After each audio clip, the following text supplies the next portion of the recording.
not wanted before she was born to be on the streets, to a life of addiction, to, well, you would have had to been here last night. I'm really sorry you weren't, but you can listen to it on iTunes. And that story is an amazing testament, not to Cheri, but to what God can do in anybody's life. Sometimes if you grew up like I did, in a happy, normal home, not sure what any of those words meant, and I'm not sure they applied to me a lot of the time, to hear a story like Cheri's feels a little distant. Like, wow, that's an amazing story, but I didn't grow up with parents that were that strung out. But all of us, when we're honest, at some point have or will recognize the fact that life is not the way it should be. And whether that's because you're in a middle-class American life and you're still hurting, or you're living a life like Cheri had and you're hurting, the hurt's still the same because we are broken people. And that's the power of what I believe Cheri has to present, because it transcends. If you're here dealing with a drug addiction, or if you're here dealing with middle-class American life, the same God has the same answer to all of it. And so, Cheri, thank you so much for being here, being honest, being real, and leading us to honesty for ourselves. Thank you. Thank you. You know what? I have a lot more respect for what you do. Because I didn't realize how tough it is to do the morning service and then stay here and do the next one. It's weird, isn't it? It's weird. Yeah, there's a lot of like, and then you got to do it again. I am still not going to do the same thing. I'm sorry. I didn't think you would. Have you ever, you've never been here, I don't think you've been here to 2 services back to back. No, who would do that for you? There are some freaks in the audience that do that. Oh. But they'll tell you that there are times when I'm bored with the first service, and so I'll basically write another one for the second because the first one didn't work. All right, I love that. The first one worked for you this morning, so I don't know where you're going to go now, but, you know, yeah, you just roll with it. It's different. It's really funny because I'm going to go for the That was a lot different. Are they easier? They're a lot rowdier. Oh, all right. All right. So I got to tell you that for people that weren't here, I just talked about where I came from. A heroin addict in recovery, 10 years on the street, and I was a mess when I came into church, and I just looked like a little hooker. But I loved God. I was like, yeah, I just found God, and people were like, you know, and it was just the weirdest thing. God was so faithful, He adored me.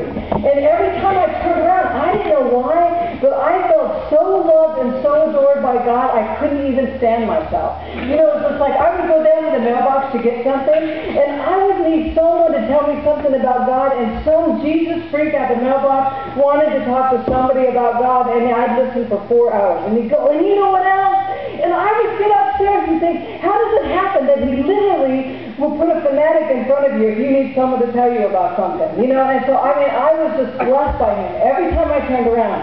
But one time it was really funny because I'm in the church, and I don't care what denomination you are from. Sometimes we're funny in what we believe. Sometimes we just don't even know what we're saying. But I'm in the church for a long time. I'm trying to be normal. I am so not. I'm trying to do the right thing, act the right way, speak the right way.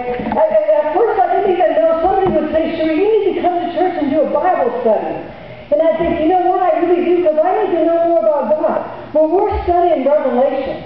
Well, you don't do that with a brand new Christian, because I had no idea. I couldn't even find Revelations, where it was in a book. And they would look at me like, you don't even know where it is? You're such a heathen. And I would just be going like, stop, you know? And I mean, it was just hard. And so finally somebody came up to me, and it was real serious. I've been in the church for a long time. I've been trying to fake it for a long time, like I'm fine and good enough, all that kind of stuff. And they finally said, Cheri, you know what your problem is? And I said, no, but I would like to, because I'm tired. You know what I mean? And they said, you're just not eating right.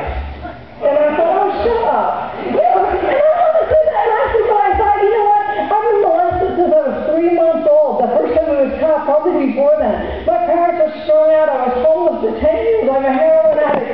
I don't even know how to open my mouth and tell the truth. I lie and manipulate all the time. I don't think brown rice is my issue.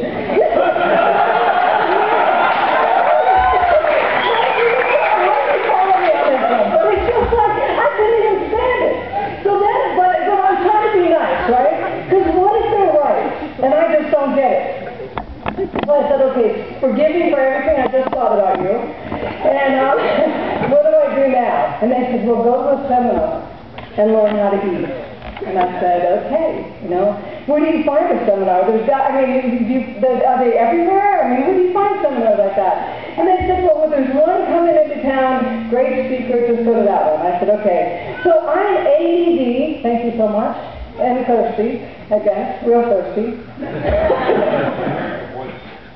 So I'm ADD, so I have to sit in the front row. I have a notepad because I'm going to take notes on every single thing. Because if this is going to change my life, right, don't you have to have a notepad. You know what I'm talking about. So I've got the notepad, I'm in the front row, and the church is filled with like 1,000 people. And I'm really not exaggerating. It was a church in Sacramento that is just a pretty good-sized church, and all of a sudden the back door opens like these two doors right here, and this guy jogs in. And I'm like, look at him. And he's got the cutest butt. He's just a perfect shape, and I'm like, he's eating right. You know what I mean? That's pretty obvious. And he comes right up to the front, and he's like, and he went on and on and on and on and on and on about what he has eaten in his life. And I'm thinking, and then he says something. He says, you know what? I have never had a hamburger in my whole life. And I just got back from McDonald's. I'm in the front row. I smell like McDonald's. And now I'm feeling really guilty. I'm thinking, is that wrong? What's he talking about? And then he said something that I just couldn't stand. And remember last night when we talked about when addicts get their feelings hurt, how long are their feelings hurt? 1 minute and a half. About a minute and a half, and then what happens? They're angry, right? So he said something. He says, you know what? If you've had a hamburger, you might as well have gone to Mustang Ranch. One sin is no different than the other. And I don't know about you guys, but I know where Mustang Ranch is. And I know what it is. And for people that don't, it's a house of prostitution in Nevada. And I'm thinking, wait a minute. What's he talking about? What's he saying? And he says, you know what? He said, one more thing. If you've ever even had a bite of meat, you should never stand up and talk about God. You don't have the right to, or something like that. And I'm thinking,